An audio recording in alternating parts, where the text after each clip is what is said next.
Hello and welcome to the Big Arsenal discussion. I'm your host Giles, and joining me today for the last time this season are Amanda, Robbie, and special games Mems. You're right, guys. It's been a long time, hasn't it? It's been a good few months, man. Lots happens in between, and we've had Hold on, but it's happened again. and again, and again, And again. and again. Should we go 20 times? Again. So it's been a season of, well, I'll call it sighs and lows, but somehow we haven't managed to end up second. I'm going to ask you all, each of you, your opening statements in review of the season. So Amanda, kick us off. Worst game of the season, where we lost it, where we could have been champions, was United away. I don't care what anyone says. They were the worst United side we'd seen, and we couldn't beat them. Tactics were wrong. We didn't care. It was just, I can't even think of that game. One of the best games, probably Leicester at home. Danny, 91 minutes, whatever it was.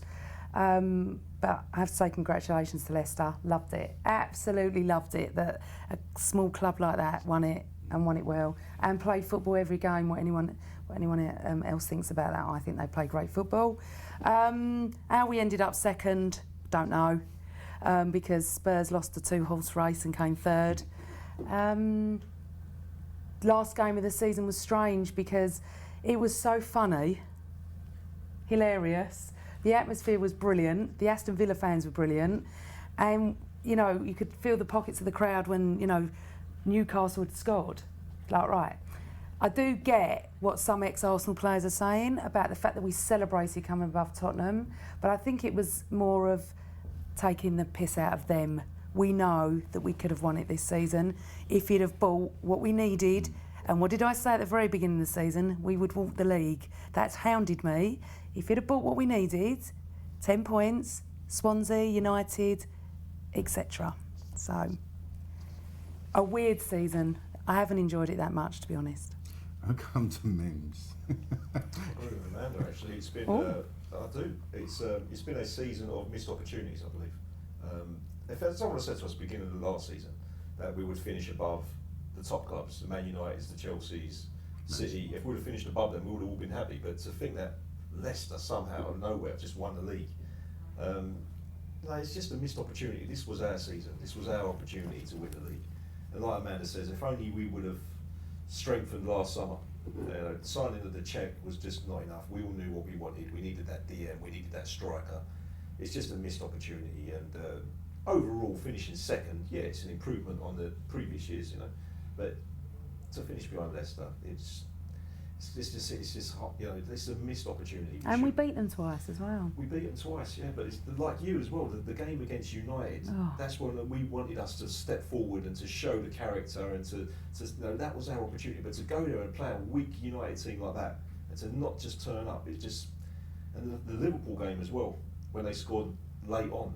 I think it was Joe Allen, wasn't it, that scored, and then there was that, Wenger then, the substitutions were wrong because they brought on Benteke and he brought on Kolko and there was big balls into the box and he brought on Arteta. I thought that was a key point of the season as well, Just some tactical areas across the season.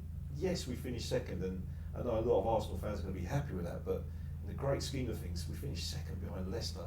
It's just it's a missed opportunity, and I don't know next season if that's going to come again because all the other teams are going to strengthen. It's just going to be tough, and I think it's just a missed opportunity this season, John. I really do. Robbie, do you think Arsenal fans should have it's not a slight on Amanda or Mems, but do you think Arsenal fans should have a divine right to expect that we should have won the championship this season? I mean, Leicester have lost only 3 games. That is one hell of a mark of consistency. Two of them to us. Two of them to us. Yeah. We don't have a divine right. No, we most certainly don't have a divine right to think that we should win the league. But I have to agree with these guys that I think as well it was a missed opportunity this year. If only we would have bought that striker. I know you said striker and DM, but for me, I think even if we would have just bought a striker and a real top quality one, a lot of those games that we played this year where we had 20 attempts and it was 0-0, 23 attempts, 1-1, games like that, those sort of games, because we didn't score many goals this year. We just never seemed to We always had lots of chances. Ozil was creating lots of assists, but we weren't putting the ball into the back of the net, and that's where we missed that real top quality striker. And I think that's where we lost the league. And in the end, we talk about divine right. I mean, Leicester, they didn't just win the league, they won it easily. 10 points ahead of us, 10. You know, it's very embarrassing, I feel, that, you know, that they finished that far ahead. It was great that, you know, we finished above Tottenham because they've been giving it all season. That was fantastic to finish, you know, put a little smile on our face. But if we're analysing the season, even though, and I do a lot of these shows with other fans, and they look on me and feel that I'm being like I've got a divine right, or I'm being ungrateful. But I think we should have done a lot better. We should at least have mounted a challenge. We didn't do so, and that was the damning thing. Amanda said that for her it was a Man United game. Memes has cited the Liverpool game. For me, you could go back to I think it's either West Brom. When did Coquelin go down? That period of 2 or 3 games. So we missed the penalty. Yeah, we lost Coquelin. Yeah, that we was lost West Brom. We lost obviously Sanchez and Santi, but Santi was the real Norwich. Yeah. So it was around, I think there were back-to-back games where key players. He was had gone injured down. and he played him against Norwich. Yeah. That United game, I think, I agree with Amanda. I think that, I mean, the Southampton game was another one. Those 2 games are 2 games that I pinpoint and say those were horrible losses. The Southampton game, because we were going along so well, just beat Man City, bit of momentum coming in, and then all of a sudden, bang, 4-0 right on Boxing Day, and immediately like, a lot of fans, you could see like the doubt coming into them, like, again, we're doing this. Where we've, just as we think we've it's typical Arsenal to go and get smashed up away from home by a team, and there was a lack of effort that night and everything. And then the Manchester United one, I agree with him. When I saw the team sheet, I remember I was at Old Trafford, and I saw the team sheet. I was like, you know what I actually said, right? And you should never say these things. I was thinking to myself, you know what? Get a few early goals, get in at half time, and then we can think about trying to avenge that 8-2. That's how I was thinking when I saw the team, right?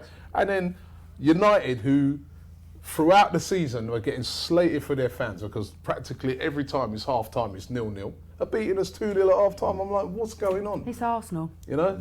And then that's the thing. And I think those 2 games for me were the games that I was just like, nah.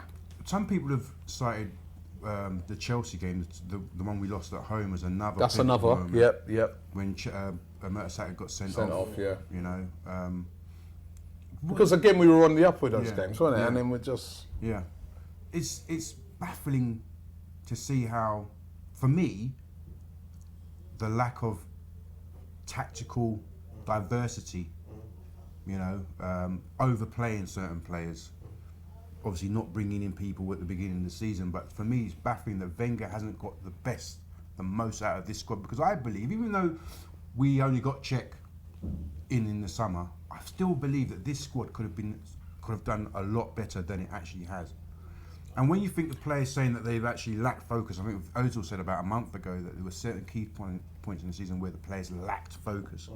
That says a lot about themselves as players. So they've let Wenger down, but I also think Wenger's let the team down in terms of not doing all that he could have done to get the most out of them. But my argument's been since day one of this season, you're telling me there's not a striker on this planet better than Giroud.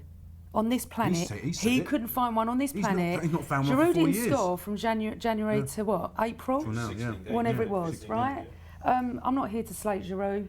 You know, the manager picks him. He tries his best, but for me, it's not good enough. And that's been the issue. Forget the DM, forget the centre backs, forget anything. It's what Robbie said. Yeah. If I had to pick one, it would have been the striker. I don't understand how we can all see it. We're not paid £8 million a year to see it. But my point is this: Ozil and his assists, 20 odd games, 20 odd chances. What's going on here? The thing is, okay, let's look at it another way.